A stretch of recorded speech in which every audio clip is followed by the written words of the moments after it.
Okay, so thank you very much for joining us on this video. My name is Matt Birch. I'm the host for this particular video.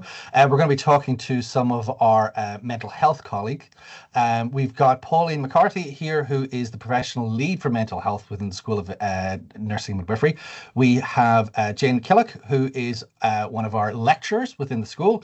And we also have Joanne Turner, who's a third-year mental health nurse. So thank you so much for joining us today to talk a little bit about your discipline and some of the great things about it. So I was wondering, Pauline, if you could maybe start this off and just give us a little bit of information around the idea of what really makes your discipline unique with respect to, say, some of the other disciplines. Yes, thank you, Matt.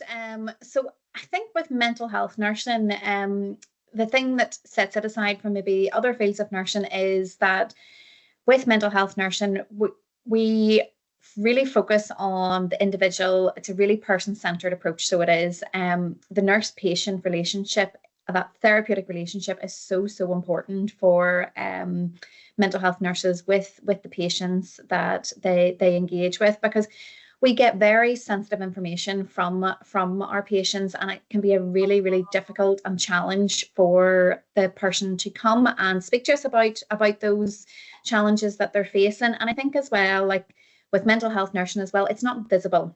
You can't see it. You can't see it the same as a fracture, or it may not have the same sort of physical symptoms that manifest in a physical condition. So it's different that way.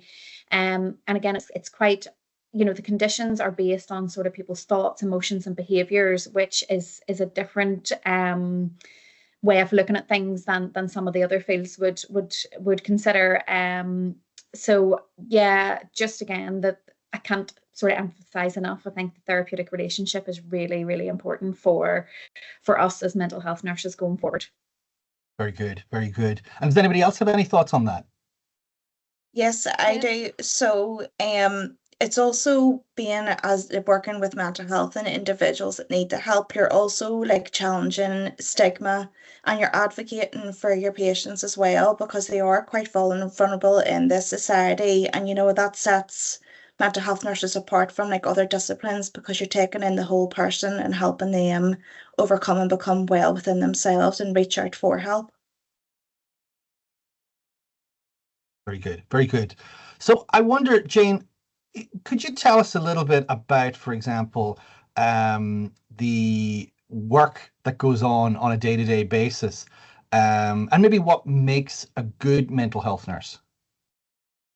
Yes, Matt, I can. So mental health nurses work in a wide variety of settings. Their day-to-day work it's dynamic and it's unpredictable, and it does require the mental health nurse to be able to adapt to that changing environment. So a big part of our role is assessing and care planning, very much meeting the person's needs and determining how we can enable that person to recover.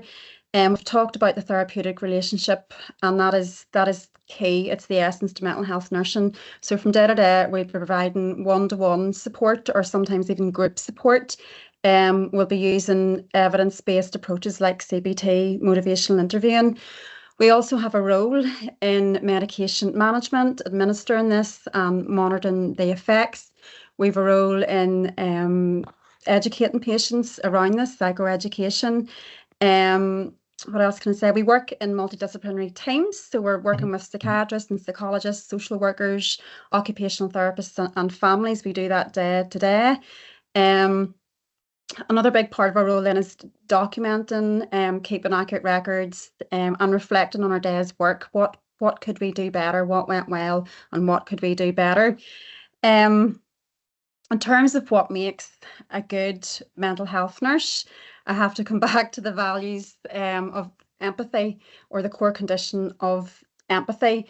And it's more than just a word. It's a concept, and people sometimes can say that word without giving it much thought. But to show empathy requires a really special sort of skill set. Being able to actively listen, being able to reflect, your body language, all of that. It's not about offering solutions. It's about validating that person's experience. And it's something that needs nurtured throughout your professional career. So we need people that are highly empathetic and have a very keen sense of self-awareness. Another thing that's key to enabling people to get better is unconditional positive regard, which basically means accepting that the person without judgment, valuing them as a person. And instead of like correcting and fixing, it's about acknowledging and validating. And finally, I just want to talk about the core condition of congruence, genuineness, because I think all of these core conditions really capture what we want in a person. And that's being honest and authentic while retaining your professionalism. And that's very difficult to do too. There's a lot of emotional labour, believe it or not, goes into that. And it comes down to your skills, that your words match your tone. For example, another key quality is critical thinking, the ability to think for yourself, to assess risks, make decisions, recognise the early signs of relapse. And another quality is being an advocate. Joanne mentioned that in response to the first question. So you really need to make sure that your patients or the people that you're working with, that their voice is heard and that their rights are respected.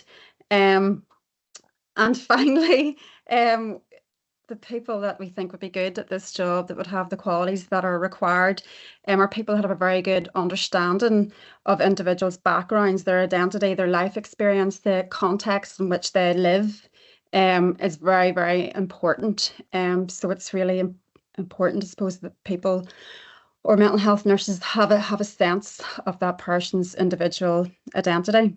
Very good. And Joanne, you so obviously experienced this. You've been here. You're now here in your third year. And how does that resonate with you? Because one of the things I have experienced whenever I sort of bump into mental health nurses in here, or I go and do a few sessions sometimes, they're always a very friendly bunch. And I always get across a lot of the qualities that Jane's talking about. But from your own perspective, how do you feel about that? And also your experience here? Yes, no, especially starting from first year, so they're definitely very patient focused, like on their patients, on the whole person. So they're not just looking at like one aspect of the patient, like they're thinking of everything, including their family, carers, whatever it may be. So set aside that, compared to any other discipline, they're only looking at why they're in hospital, where mental health nurses like see it more like as a whole holistic approach. And I just think that's very important, especially for mental health, that you're looking at the whole person as a whole. And that's something that I feel myself as a third year nursing student that I'm very passionate about, because I just want people to be better and provide the best care that we're able to do. We're not just looking at one thing, we're looking at the whole broad picture of everything that's included and why they need help. Wonderful. So the big question then, I guess, is if you are interested in applying for mental health, what do you think would be maybe the one thing that a person should be focusing on when they're completing the application? I'm sorry, and that's open to everybody. If anybody has any thoughts. I think for someone who is considering applying for mental health nursing, to do a little bit of reading and a little bit of research around what mental health nursing is, because it's maybe not as common as adult nursing and people don't maybe fully understand what the role of a mental health nurse is. And I think people also don't understand as well that we work across the lifespan as well. Mental health does not just apply to 18 to 65-year-olds. We now have perinatal mental health teams within our 5 trust areas. So, if people wanted to work with pregnant women, there is that role as well, right through until the baby's 1 year old. The perinatal team would stay involved with, and then there's the child and adolescent mental health teams, and then we have our adult teams, which is 18 to 65, and our older adults as well. So just to open it up, that it is across the lifespan, there is many different areas that we can work in. And again, just to maybe do a little bit of that reading, I personally don't feel that experience is essential for going into mental health. I personally didn't have any experience for mental health. It intrigued me. I always wanted to do nursing, and when I realised there was 4 fields, there was something that drew me to mental health nursing. And I did speak to people who were working in that area at that time, and we were just talking about this yesterday, that after that first placement, when I went on it, I just knew that this was for me. So that would be my advice. Wonderful, wonderful. Anybody else have any thoughts on that? Yeah, I think, especially with what Pauline said, to definitely do a bit of reading and research around what it is, and just not applying for everything just to get a place onto the course. Like, put something in that you're passionate about, because if you start mental health and because it may be the only one you've gotten into and you don't like it, you're not going to enjoy it. It's not the same as any other discipline that's on the program.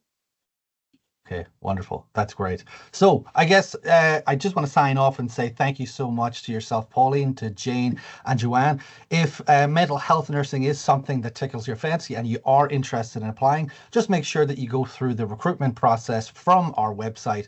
And if you do have any additional questions, there will be frequently asked questions on the website, but do always remember that you can reach out to the school. So thank you so much.